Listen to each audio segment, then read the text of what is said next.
What's up, everybody? My name is Prestige, bringing you another video for OpsHead.com. Today, we're going to be doing another 5 things you probably didn't know about Call of Duty Black Ops 3 multiplayer. Remember, everybody, if this video helps you out, if you learned something new from it, make sure to click that like button down below to show your support, and don't forget to leave your own tips down below in the comment section as well. But let's get started with number 5, and that is Firebreak's Heatwave ability. Did you know that instead of just stunning enemies, you're actually able to damage enemy equipment and even take out kill streaks like Hellstorm missiles, Talons, and enemy dart drones? This is going to help your game when playing modes like Domination. Being able to easily activate the Heatwave will immediately help your team out by taking out anything that may be coming into your path if you don't happen to have a trophy system.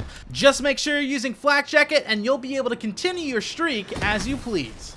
Taking that number 4 spot is a very interesting thing that happens with the kill counter. Once you equip it to your weapon and get a kill with it in a game, specific maps will show your overall kills on monitors throughout the map. So for example's sake, here's Breach. Every time I get a kill and go back to the monitor, you can see not only did my kill counter update on my weapon, but it also updated on this monitor. Now I don't know if there's some sort of reflective property within these two things or something interesting like that, but it's pretty cool nonetheless to just run past and see the big number of your total kills on a specific weapon. Dropping into that number 3 spot is a very interesting tactic that I learned from my friend Void Glitch from the Den Kearson forums. He let us know that using a suppressor on a sniper won't actually affect the overall range or damage on said sniper. So you'll be able to get the same amount of headshots, the same amount of one-shot kills as you would if you were to use the sniper without a suppressor. So that's something to keep in mind if you're going for those one-shot, one-kill medals or just grinding out diamond camouflage with the Locust.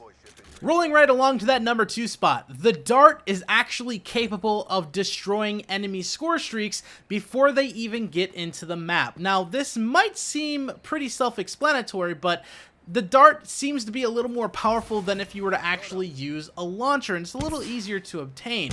So being able to throw your dart out if somebody calls in a GI unit, a Wraith, or hell, even a mothership, you'll be able to actually use this thing effectively against all of those things. The mothership's a little rocky because it has a built-in trophy system, but being able to take out a Wraith, a GI unit, or even a RAPS deploy ship with 1 or 2 hits is a very effective thing, especially in game modes like Domination or Kill Confirmed.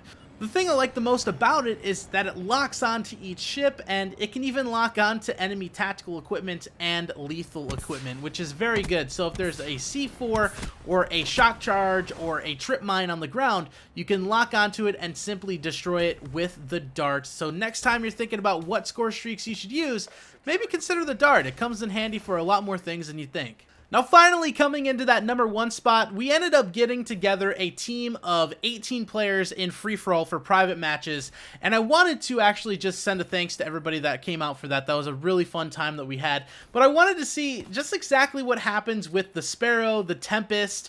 I wanted to see what happens with the Psychosis ability. I wanted to see just exactly what happens with Firebreak and all of these other specialist characters when you put it up against 17 players. Now, funny enough, Seraph's Annihilator is only able to penetrate through 5 players, so you're not actually able to go through more than that. So if you happen to have people lining up and there's 5 of them ready in a row, you'll be able to kill all 5, but anyone behind that will be there ready to kill you. Funny thing is, if you use the Tempest and you have people that are spaced apart, you'll still be able to arc, but it won't necessarily arc to everybody. We managed to get everybody into a tight circle, and that's when all 17 players were arced to, and it was a glorious thing.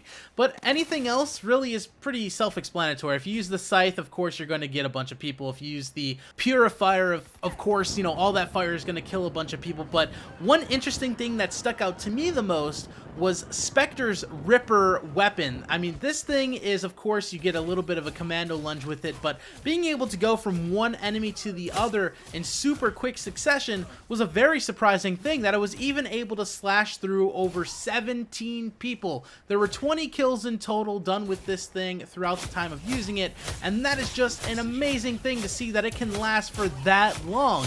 And it's the easiest streak to obtain as well, so that's another thing for you. So being able to use the Ripper Reaper quickly like that in succession is amazing. The gravity spikes, of course, do the same exact type of damage you would expect, and it does take out all 17 players very, very quickly with a big boom. But the final thing I would like to say is we tried to use Reaper's Psychosis ability to literally crash the game. We figured if all 17 people or all 18 people actually used the Psychosis ability at the same time, there would be too many characters on screen at any given time, and it would just completely crash the game, and that just was not the case, and it was a very interesting thing to see right here on Nuketown, so I thought it was cool. I wanted to try it out, and I wanted to share this for number 1, so for those of you that learned anything new from this video, I really appreciate you stopping by. If you enjoyed this video, make sure to click that like button down below, and do not forget to subscribe to OpsHead.com for more awesome videos each and every day. Until next time, everybody, I am out. Peace.